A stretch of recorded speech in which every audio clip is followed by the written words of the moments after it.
بقينا في زمن البنات القادرة الفجرة، البنات اللي ما عندهاش أي دم ولا أي حياء ولا أي خجل. كنا زمان لما بنت بتمشي بنص كم شوية كده وماشية، كان الناس ياما بتقوله تتكلم عليها، وده يا بنتي استري نفسك، يا بنتي داري نفسك، وده يقابل أبوها ويتكلم، وده يقابل أمها وتتكلم. احنا دلوقتي بقينا في زمن ايه؟ البنت ماشية سايبة شعرها في الشارع وماشية. طب انت سايبة شعرك لمين يا حبيبة قلبي؟ البنت لابسه البنطلون اللي مقطوع من على الركبه ومن فوق الركبه ومن تحت الركبه متقطع، وتقولك ده الموضه. بتقلدي مين يا حبيبه قلبي؟ البنت ماشيه لابسه تيشيرت او بادي او غيره او غيره، تعتبر مش لابسه. البنت ماشيه كل الهانش بتاعها يعتبر مش لابسه بنطلون اصلا. احنا بنقلد مين؟ ده الغرب المفروض ان هم اللي يقلدونا، مش احنا اللي نقلدهم. انتوا ليه ناسيين ان في رب هيحاسبنا؟ ليه ناسيين ان احنا على دين سيدنا محمد صلى الله عليه وسلم؟ بقيت اشوف واسمع ان 3/4 البنات والشباب كمان، بس انا موضوع النهارده عن البنات، ما بتصليش.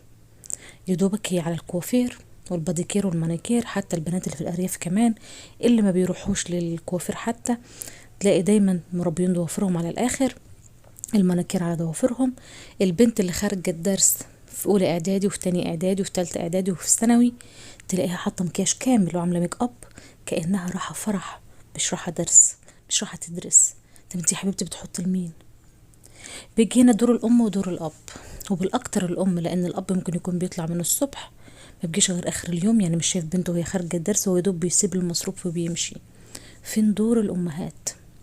فين دورك يا امي لما تكوني انت بتصلي وعارفه ربنا وتدعي انك ست ملتزمه، ومخرجاه لبنتك على سنجة 10، ومخرجاها ماشيه تقريبا شبه عريانه، مخرجاها محزق وملزق زي ما بنقول بالمصري بتاعنا، ومخرجاها بالمكياج والقصه والطرحه اللي في نص شعرها، وكانها راحه تجيب لك عريس، مش راحه تجيب لك تعليم وتستفاد وتيجي. احنا فين كأمهات؟ احنا فين من ربنا يا جماعه؟ بقينا فين؟ في زمن ايه؟ انت بتصلي؟ انت متاكده يا كل ام؟ ده انا بقيت اشوف الامهات هم نفس الحوار. يعني البنت بقت بتقلد امها، تلاقي الامهات ماشيه العبايه هتقطع جسمها. ايه يا جماعه؟ بتفتني مين غير جوزك؟ عايزه رجاله مين تبصلك غير جوزك؟ انت عايزه راجل يبصلك؟ يبقى انت ما تدعيش انك محترمه في يوم من الايام وتقولي ده انا بنت راجل، لان انت ماشيه بتفتني الرجاله بجسمك، بتبيني مفاتنك قدام رجاله غريبه.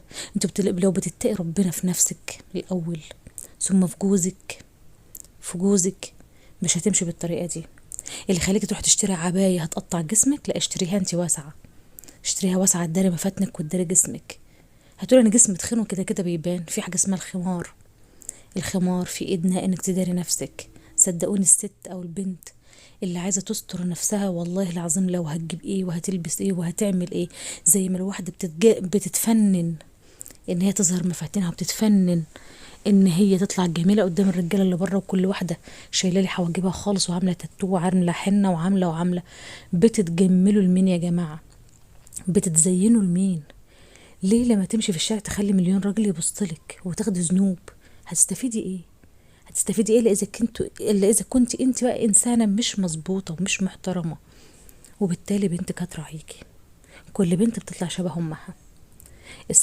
البنت لما تشوف امها انسانه محترمه، انسانه ملتزمه، انسانه بتصلي، انسانه على خلق، انسانه ما بتجيبش في سيره الناس، هتلاقي بنتك بالطبع طلعالك هتبقى محترمه ولابسه ضيق، مش لابسه ضيق، مش لابسه عريان، هتلاقيها محتشمه، هتلاقيها ملتزمه بتعليم دينها، انسانه بتصلي، انسانه قريبه من ربنا، انسانه بتخاف على البنات اللي حواليها، ما بتتكلمش في سيره بنت مش موجوده معاها.